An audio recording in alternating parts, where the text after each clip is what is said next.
Hi, good evening, family. Coming at you again today with a little bit of information. Today I'm talking about Namibia, Africa, which is borderline to South Africa. And what I'm talking about is the uneven balance of land ownership between the white farmers and the blacks that live over there. Now, the blacks have been there for millions of years, and the white farmers had came into South Africa maybe in the 1700s.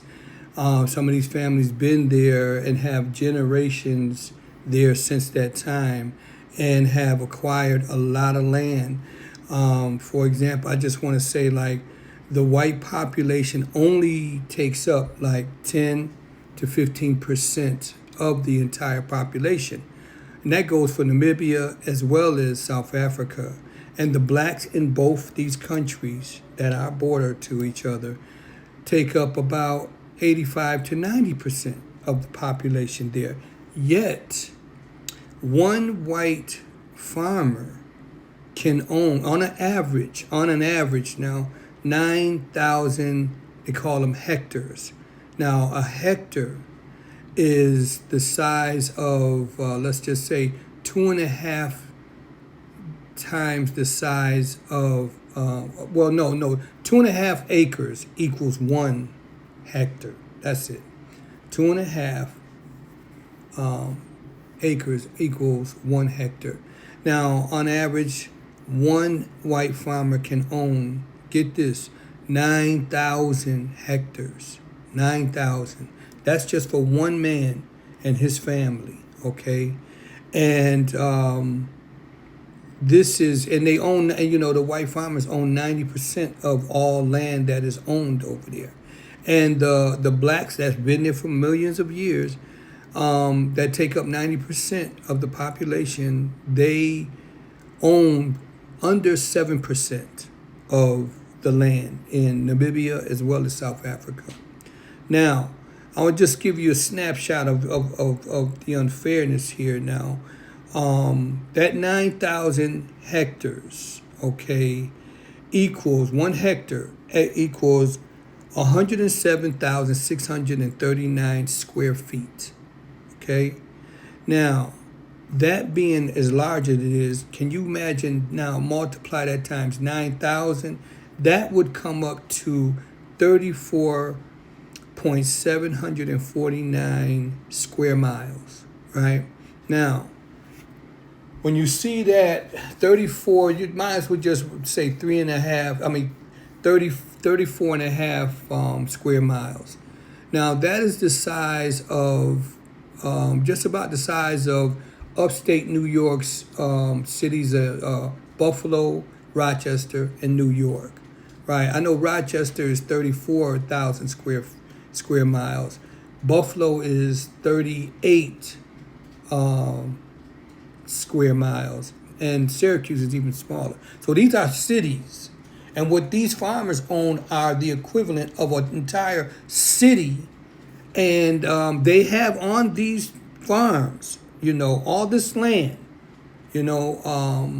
like thousands of cattle, animals. They live fat, they live very good. Whereas the poor Africans there have been pushed out, and the land has been contaminated, whereas it's hard for them to farm. And not only that, on top of that, in Namibia, a lot of the land is like desert land, so it's hard to plant there. It's very little rain there, and yet the white farmers feel that it is unfair for them, for the blacks there, to ask for some of the land back. Okay, now we hear Trump making a big thing about the people are being persecuted, and discriminated against, talking about the white farmers, and they to the point where he's bringing them over here first class after he shut down immigration for all other countries, especially those of color. So now he's bringing, or he made an exception for the white Afrikaners, is what they call themselves. Some of these people have been there, you know, as I said earlier, with their bloodlines go back to the 1700s, and they feel that the Africans and the government in South Africa, as well as in Namibia, are wrong to ask for them to give up even 80% of the land. Now, 9,000 hectares. You would think that, I mean, look, even 100 hectares is probably the size of the average big farms here in America. But they want to keep all that land. And I mean, to me, the only thing that comes to my mind, I call them greedy bastards. I mean, with no compassion, no humanity, no soul.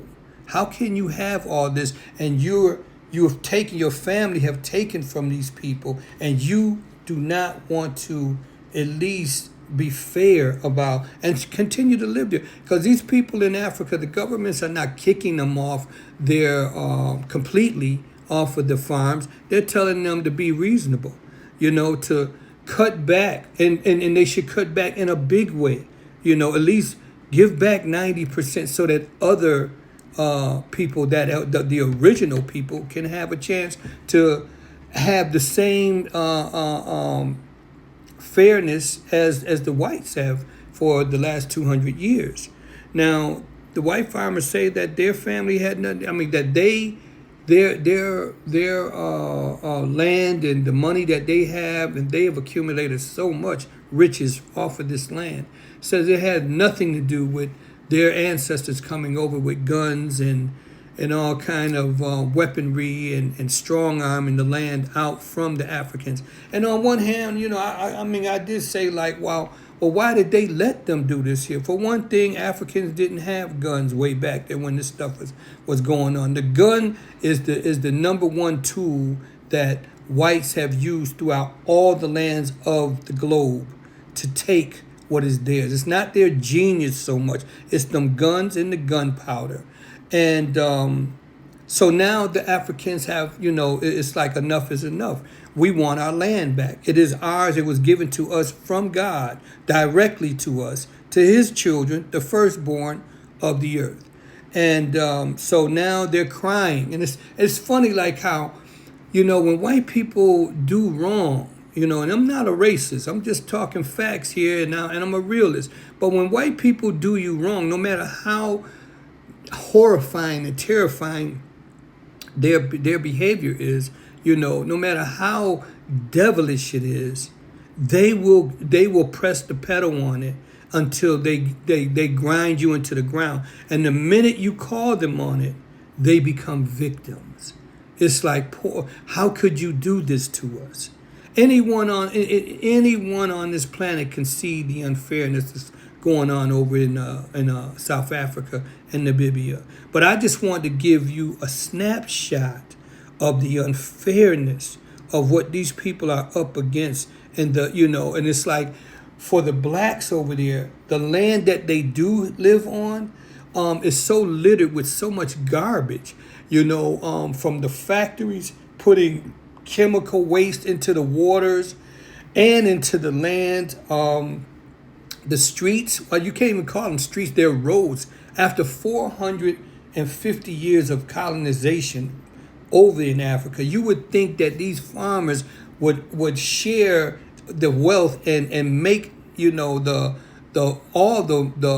territory look more modern. No, they keep it to themselves, And so these people are just saying enough is enough, I looked at a couple of documentaries where the people, the mothers are feeding their children out of same pot and pan, that they use over and over again, and you can see the black soot all up under there. And these are, and they have brand new babies, hardly any kind of health care over there.